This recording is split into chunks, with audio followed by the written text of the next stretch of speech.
Allopathic মেডিসিনের মতো homeopathic মেডিসিনের দ্বারাও আপনার দাঁতের যন্ত্রণাকে ইনস্ট্যান্ট কমিয়ে ফেলা সম্ভব, কিন্তু তার জন্য সঠিক হোমিওপ্যাথি ওষুধ নির্বাচন করতে হবে এবং সেটাকে সঠিক পদ্ধতিতে ব্যবহার করতে হবে। এই শীতকালে হঠাৎ ঠান্ডা লেগে গিয়ে যাদের দাঁতের যন্ত্রণা দেখা দিচ্ছে তাদের জন্য আজকের এই ভিডিওতে এমনই কয়েকটি সেরা হোমিওপ্যাথিক মেডিসিন নিয়ে আলোচনা করব। আজকের এই ভিডিওতে এই মেডিসিনগুলোর সঠিক পোটেন্সি এবং সেগুলোকে কিভাবে ব্যবহার করতে হবে সেই সব বিষয় নিয়ে বিস্তারিত আলোচনা করব। তবে এর জন্য এই ভিডিওটি কিন্তু আপনাদেরকে সম্পূর্ণ দেখতে হবে। নমস্কার, আমি ডাক্তার মানবেন্দ্র মণ্ডল হ্যালো হোমিওপ্যাথি ইউটিউব চ্যানেলে আপনাদের সকলকে স্বাগত জানাচ্ছি।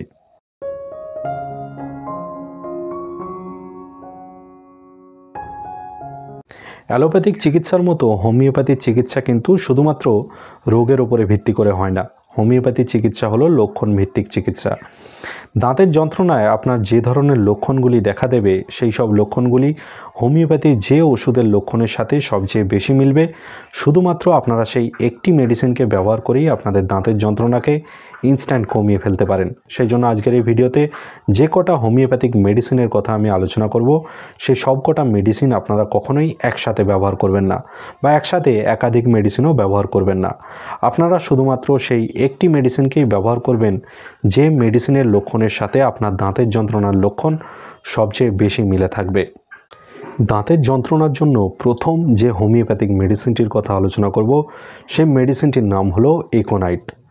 শীতল বাতাস লেগে গিয়ে যদি হঠাৎ করেই দাঁতের যন্ত্রণা শুরু হয়ে যায় এবং এই ধরনের দাঁতের যন্ত্রণা যদি খুব কম সময়ের মধ্যে একদম তীব্র আকার ধারণ করে, তাহলে এই ধরনের দাঁতের যন্ত্রণার জন্য আপনারা এই একোনাইট 30 মেডিসিনটিকে 2 ফোঁটা 1 চামচ জলের সাথে মিশিয়ে খেতে পারেন।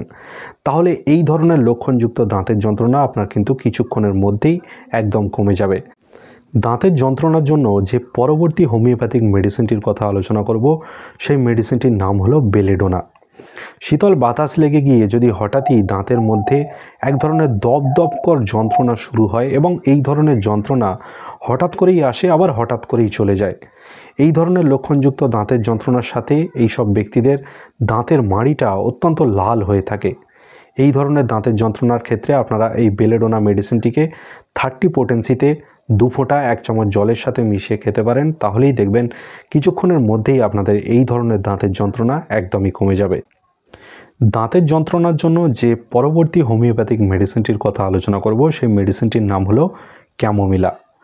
ঠান্ডা লেগে গিয়ে যদি অসহ্য দাঁতের যন্ত্রণা দেখা দেয় এবং এই ধরনের দাঁতের যন্ত্রণা যদি গরম খাবার দাবারে বা গরম পানীয় যেমন চা বা কফিতে বৃদ্ধি পায়, তাহলে এই ধরনের দাঁতের যন্ত্রণার ক্ষেত্রে আপনারা ক্যামোমিলা মেডিসিনটিকে 30 পোটেন্সিতে 2 ফোঁটা 1 চামচ জলের সাথে মিশিয়ে খেতে পারেন। তাহলে কিছুক্ষণের মধ্যেই আপনাদের এই ধরনের লক্ষণযুক্ত দাঁতের যন্ত্রণা একদম কমে আসবে। দাঁতের যন্ত্রণার জন্য যে পরবর্তী হোমিওপ্যাথিক মেডিসিনটির কথা আলোচনা করব সেই মেডিসিনটির নাম হলো মার্সল।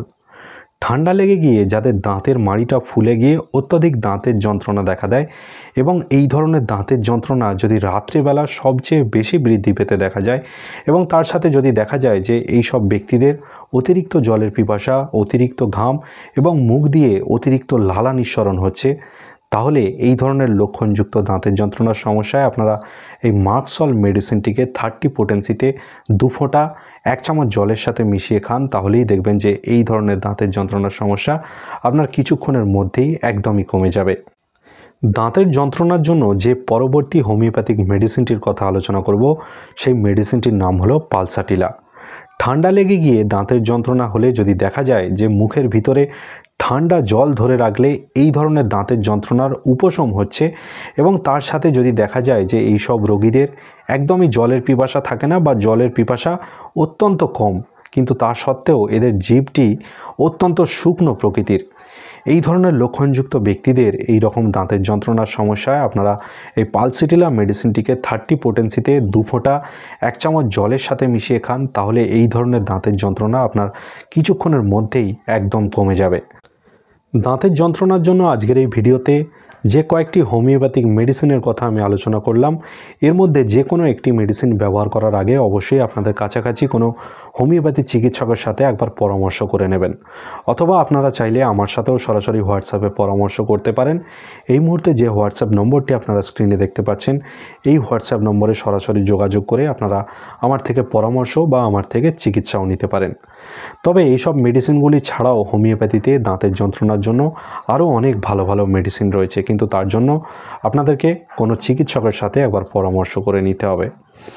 দাঁতের যন্ত্রণার সমস্যা নিয়ে আজকের এই ভিডিওটি আপনাদের কেমন লেগেছে অবশ্যই আপনারা কমেন্ট বক্সে কমেন্ট করে জানাবেন, এবং যদি আপনারা এই চ্যানেলে সম্পূর্ণ নতুন হয়ে থাকেন তাহলে এই চ্যানেলটিকে সাবস্ক্রাইব করে রাখবেন, যাতে এই রকমের নতুন নতুন এবং গুরুত্বপূর্ণ ভিডিও আরও পেতে পারেন।